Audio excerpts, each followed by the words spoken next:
ಗಲೀಜಾಗಿರುವಂಥ ಮಿಕ್ಸಿಗೆ ಟೀ ಪುಡಿಯನ್ನು ಹಾಕ್ಬಿಡಿ, ಗಂಟೆಗಟ್ಟಲೆ ಮಾಡೋ ಕೆಲಸ ನಿಮಿಷಗಳಲ್ಲಿ ಪಟಾಪಟ್ ಆಗಿಬಿಡುತ್ತೆ. ಅದೆಂಗಪ್ಪ ಅಂತೀರಾ? ಹಾಗಿದ್ರೆ ಇವತ್ತಿನ ವಿಡಿಯೋನ ಶುರು ಮಾಡೋಣ ಬನ್ನಿ. ನಮಸ್ಕಾರ ಎಲ್ರಿಗೂ. ಇವತ್ತಿನ ವಿಡಿಯೋಗೆ ಆತ್ಮೀಯವಾದಂಥ ಸ್ವಾಗತ. ನಾನಿಲ್ಲಿ ಮೊಗ್ಚೊಕಾಯನ್ನು ತೊಗೊಂಡಿದ್ದೀನಿ. ರೊಟ್ಟಿ ದೆಬ್ಬೆ ಅಂತ ಕೂಡ ಕರೀತಾರೆ ನಮ್ಮ ಕಡೆ. ನೋಡಿ, ಈ ರೀತಿ ಮೊಗ್ಚೊಕಾಯನ್ನು ತೊಗೊಂಡು ಇವಾಗ ಒಂದು ಪ್ಲಾಸ್ಟಿಕ್ ಕವರನ್ನು ತೊಗೊಂಡು ಕವರ್ ಒಳಗಡೆ ಈ ಒಂದು ಮೊಗ್ಚೊಕಾಯಿ ಸೌಟನ್ನು ಹಾಕಿ ಈ ರೀತಿ ಟೈಟಾಗಿ ಕಟ್ಕೊಳ್ತಾ ಇದ್ದೀನಿ. ಈ ರೀತಿ ಕಟ್ಕೊಂಡಿದ್ದಾಗಿದೆ. ಇದು ಏನಕ್ಕೆ ಉಪಯೋಗಕ್ಕೆ ಬರುತ್ತೆ ಅಂತಂದರೆ, ಮನೆಯಲ್ಲಿ ಈ ರೀತಿ ಫರ್ನಿಚರ್ ಇರುತ್ತಲ್ವ, ಕೆಲವೊಂದು ತುಂಬಾ ಭಾರ ಇರುತ್ತೆ, ಅದನ್ನು ಆ ಕಡೆ ಈ ಕಡೆ ಎಳೆಯೋದಕ್ಕೂ ಕೂಡ ಆಗಲ್ಲ. ಮತ್ತು ಮನೆ ಕಸ ಗುಡಿಸ್ಬೇಕಾದ್ರೆ ಪರ್ಕೆ ಇದ್ರ ಕೆಳಗಡೆ ಎಲ್ಲ ಹೋಗೋದೇ ಇಲ್ಲ. ಕೆಲವೊಂದು ವಸ್ತುಗಳೆಲ್ಲ ಹೋಗ್ಬಿಟ್ಟಿದೆ ಟೇಬಲ್ ಕೆಳಗಡೆ, ಹೇಗಪ್ಪ ಹೊರಗಡೆ ತೆಗಿಯೋದು, ಮತ್ತು ಕಸನೆಲ್ಲ ಯಾವ ಥರ ಡೀಪ್ ಕ್ಲೀನ್ ಮಾಡ್ಕೊಳ್ಳೋದು, ಹೆಚ್ಚು ಶ್ರಮ ಪಡೋದು ಬೇಡ, ಇದನ್ನು ಎಳೆಯೋದಕ್ಕಾಗಲ್ಲ, ಜರುಗಿಸೋದು ಬೇಡ, ಏನು ಬೇಡ. ಈ ರೀತಿ ಒಂದು ಮೊಗ್ಚೊಕಾಯಿ ಸೌಟನ್ನು ತೊಗೊಂಡು ಅದಕ್ಕೆ ಕವರನ್ನು ಹಾಕಿ ಕಟ್ಬಿಟ್ಟು ನೋಡಿ, ಈ ರೀತಿ ಒಳಗಡೆಯಿಂದ ನಿಧಾನಕ್ಕೆ ಈ ಥರ ಎಳೆದ್ರೆ ಈಸಿಯಾಗಿ ಕೆಳಗಡೆ ಎಷ್ಟೇ ಧೂಳು ಕಸ ಮತ್ತು ಕೆಲವೊಂದು ವಸ್ತುಗಳೆಲ್ಲ ಹೋಗಿದ್ರು ಕೂಡ ನೋಡಿ ಈ ಥರ ಈಸಿಯಾಗಿ ತೆಗಿಬಹುದು. ಈ ಒಂದು ಟಿಪ್ ತುಂಬಾ ಉಪಯೋಗಕ್ಕೆ ಬರುತ್ತೆ. ನೋಡಿ, ನಾನು ಇದೇ ವಿಧಾನದಲ್ಲಿ ಈ ಒಂದು ಟೇಬಲ್ ಕೆಳಗಡೆ ಎಷ್ಟು ಧೂಳಿದೆ ಎಲ್ಲವನ್ನು ಕೂಡ ನಾನು ತೆಗೆದಿದ್ದೀನಿ. ಇದನ್ನು ಗಂಟೆಗಟ್ಟಲೆ ನಾವು ಟೇಬಲನ್ನು ಜರುಗಿಸಿ ಪೊರಕೆ ತೊಗೊಂಡು ಗುಡಿಸಿ ಸಿಕ್ಕಾಪಟ್ಟೆ ಕಷ್ಟಪಟ್ಟು ಏನು ನಾವು ಕ್ಲೀನ್ ಮಾಡೋದು ಬೇಡ. ಈಸಿಯಾಗಿ ನೋಡಿ ಈ ಥರ ಮೊಗ್ಚೊಕಾಯಿಗೆ ಕವರನ್ನು ಹಾಕ್ಬಿಟ್ಟು ಕಸನೆಲ್ಲ ತೆಗಿಬಹುದು, ಡೀಪ್ ಕ್ಲೀನ್ ಮಾಡ್ಕೊಳ್ಬಹುದು. ಈ ಒಂದು ಸಿಂಪಲ್ ಟಿಪ್ ನಿಮ್ಗೆ ಇಷ್ಟ ಆಯಿತಾ? ಆಗಿದ್ರೆ ಒಂದು ಲೈಕನ್ನು ನೀಡಿ. ಮುಂದಿನ ಟಿಪ್, ಈ ಸ್ವಿಚ್ ಬೋರ್ಡ್ಗಳು ಎಷ್ಟೇ ಕ್ಲೀನ್ ಮಾಡಿದ್ರೂ ಗಲೀಜಾಗ್ತಾನೆ ಇರುತ್ತೆ. ಇದನ್ನು ಕ್ಲೀನ್ ಮಾಡಬೇಕು ಅಂತಂದರೆ ಜಾಗರೂಕತೆಯಿಂದ ಕ್ಲೀನ್ ಮಾಡಬೇಕು. ಅಂದರೆ ಇದನ್ನು ಕ್ಲೀನ್ ಮಾಡಬೇಕಾದ್ರೆ ನಾವು ನೀರನ್ನೆಲ್ಲ ಬಳಸಿ ಕ್ಲೀನ್ ಮಾಡೋಕ್ಕಾಗಲ್ಲ. ನೀರನ್ನೆಲ್ಲ ಬಳಸಿ ಕ್ಲೀನ್ ಮಾಡೋಕ್ಕೋದ್ರೆ ಕರೆಂಟ್ ಶಾಕ್ ಹೊಡೆಯುತ್ತೆ. ಹಾಗಾಗಿ ಸ್ವಿಚ್ ಬೋರ್ಡನ್ನು ಕ್ಲೀನ್ ಮಾಡಬೇಕು ಅಂದರೆ ಒಂದು ಬಟ್ಟೆನ ತೊಗೊಳ್ಳಿ. ಆ ಬಟ್ಟೆ ಮೇಲೆ ಆದಷ್ಟು ಕಾಟನ್ನು ಅಥವಾ ಈ ಥರ ಸಾಫ್ಟಾಗಿರೋ ಬಟ್ಟೆನೇ ತೊಗೊಳ್ಳಿ. ಆ ಬಟ್ಟೆ ಮೇಲೆ ಸ್ವಲ್ಪ ಕೊಬ್ಬರಿ ಎಣ್ಣೆನ ಹಾಕ್ಕೊಂಡು ಈ ರೀತಿ ಸ್ವಿಚ್ ಬೋರ್ಡನ್ನು ಕ್ಲೀನಾಗಿ ಒರೆಸ್ಕೋಬೇಕಾಗುತ್ತೆ. ಎಷ್ಟೇ ಧೂಳು ಮತ್ತು ಕೊಳೆ ಎಲ್ಲ ಇದ್ರೂ ಗಲೀಜಾಗಿದ್ರು ಎಲ್ಲ ಕೂಡ ನೋಡಿ ಯಾವ ಥರ ಬಂದಿದೆ. ಇವಾಗ ಈ ಸ್ವಿಚ್ ಬೋರ್ಡ್ ಮೇಲೆ ಪೌಡರನ್ನು ತೊಗೊಂಡು ಹಾಕ್ತಾಯಿದ್ದೀನಿ. ಇದನ್ನೇನಕ್ಕೆ ಹಾಕ್ತಿರೋದು ಅಂತಂದರೆ, ಎಣ್ಣೆಯಿಂದ ಒರೆಸಿದ್ದೀವಲ್ವ, ಸ್ವಲ್ಪ ಜಿಡ್ಡಾಗಿರುತ್ತೆ, ಬೇಗ ಧೂಳಾಗ್ಬಿಡುತ್ತೆ. ಆ ಥರ ಧೂಳೆಲ್ಲ ಆಗಬಾರ್ದು, ಧೂಳೆಲ್ಲ ಕುತ್ಕೋಬಾರ್ದು, ಅಂಟಿದ ಥರ ಕಾಣಿಸ್ಬಾರ್ದು ಅಂದರೆ ಈ ರೀತಿ ಸ್ವಲ್ಪ ಪೌಡರನ್ನು ಹಾಕ್ಕೊಂಡು ಬಟ್ಟೆಯಿಂದ ಕ್ಲೀನಾಗಿರೋ ಬಟ್ಟೆಯಿಂದ ಈ ರೀತಿ ಒರೆಸ್ಬಿಟ್ರೆ ಜಿಡ್ಡಿನ ಅಂಶ ಎಲ್ಲ ಹೋಗ್ಬಿಡುತ್ತೆ.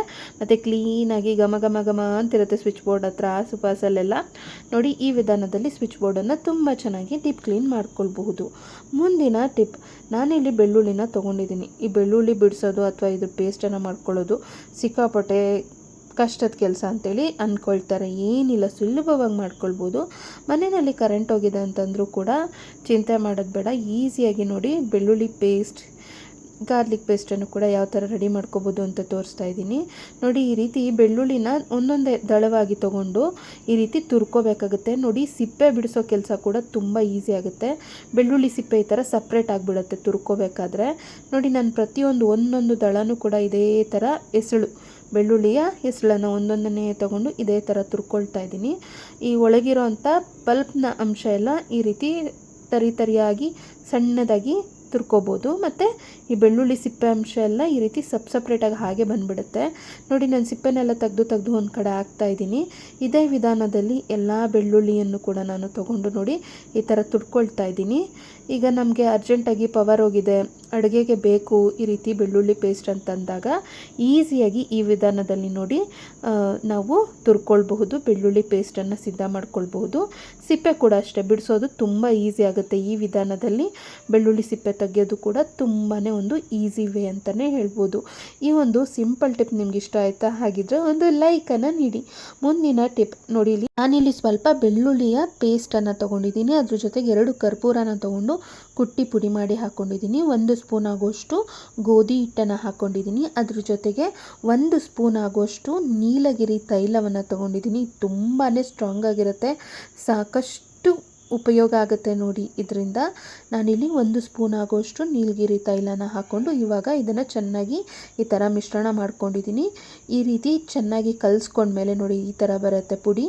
ಇವಾಗ ಇದ್ರ ಜೊತೆಗೆ 1 ಸ್ಪೂನ್ ಆಗೋಷ್ಟು ನೀರನ್ನು ಹಾಕಿ ನೋಡಿ ಈ ಥರ ಕಲಿಸ್ಕೊಳ್ತಾ ಇದ್ದೀನಿ. ಇದು ನೋಡಿ ಚಪಾತಿ ಹಿಟ್ಟಿನ ಅದಕ್ಕೆ ನಾವು ಈ ಹಿಟ್ಟನ್ನು ಕಲಿಸ್ಕೋಬೇಕಾಗತ್ತೆ.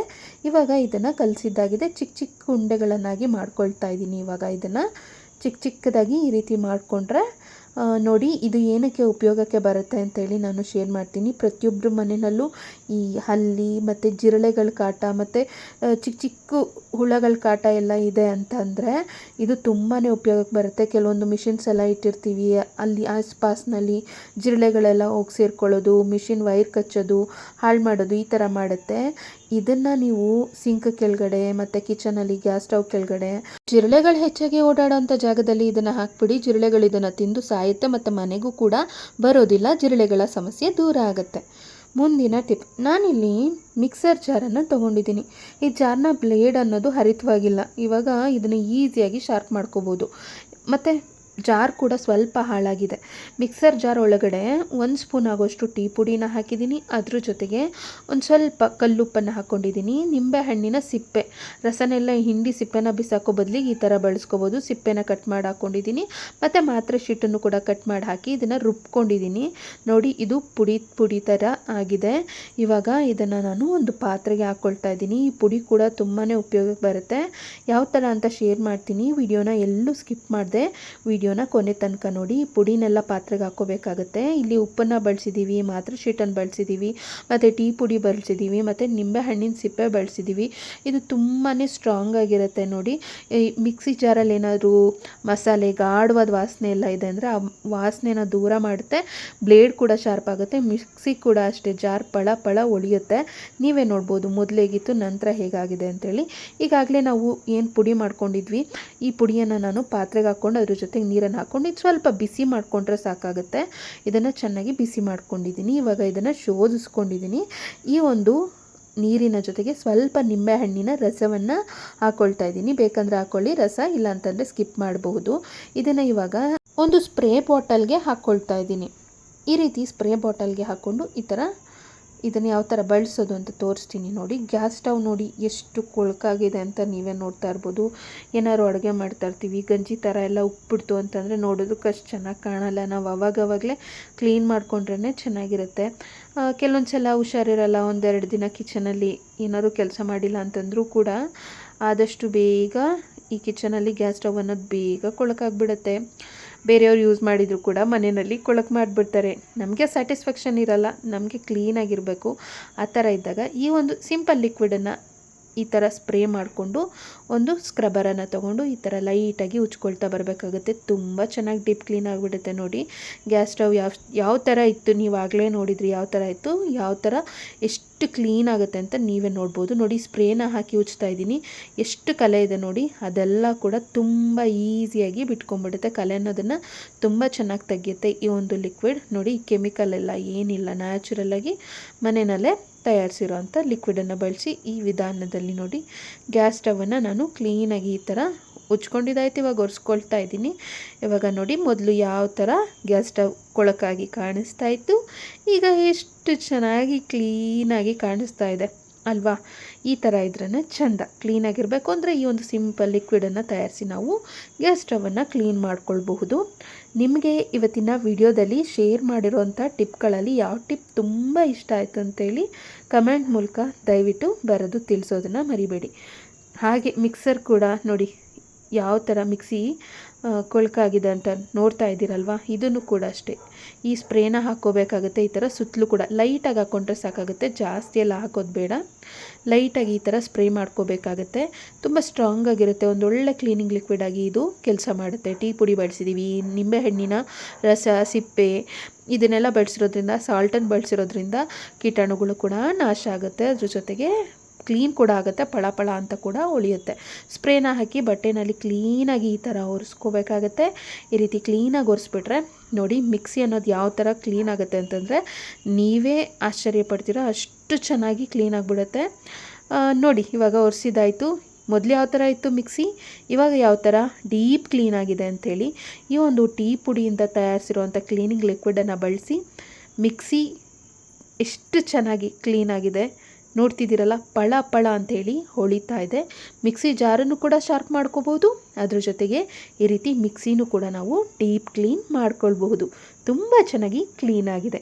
ಇದೇ ವಿಧಾನದಲ್ಲಿ ನೋಡಿ ಫ್ರಿಜ್ಜನ್ನು ಇಟ್ಟಿರ್ತೀವಿ, ಪಕ್ಕದಲ್ಲೆಲ್ಲ ಕನ್ಸ್ಟ್ರಕ್ಷನ್ ಕೆಲಸಗಳು ನಡೀತಿದೆ ಅಂತಂದಾಗ ತುಂಬಾ ಧೂಳಾಗ್ಬಿಡತ್ತೆ. ಈ ಥರ ಧೂಳಾಗ್ತಿದೆ ಮನೆಯಲ್ಲಿ ಕೆಲವೊಂದು ವಸ್ತುಗಳು ಅಂತಂದರೆ ಈ ಸ್ಪ್ರೇನ ಹಾಕ್ಕೋಬೇಕಾಗತ್ತೆ. ಸ್ಪ್ರೇನ ಹಾಕ್ಕೊಂಡು ಒಂದು ಕ್ಲೀನಾಗಿರೋ ಬಟ್ಟೆನ ತೊಗೊಂಡು ಕ್ಲೀನಾಗಿ ಒರೆಸ್ಕೊಂಬಿಟ್ರೆ ಅದೆಷ್ಟೇ ಧೂಳಿರಲಿ ಮತ್ತು ಜಿಡ್ಡಿನ ಅಂಶ ಇರಲಿ, ಕೊಳೆ ಆಗಿರಲಿ, ಕಲೆ ಇರಲಿ ಎಲ್ಲ ಕೂಡ ತುಂಬ ಚೆನ್ನಾಗಿ ಹೋಗ್ಬಿಡುತ್ತೆ. ನಾನೀಗ ಸ್ಪ್ರೇ ಮಾಡ್ಕೊಂಡಿದ್ದೀನಿ.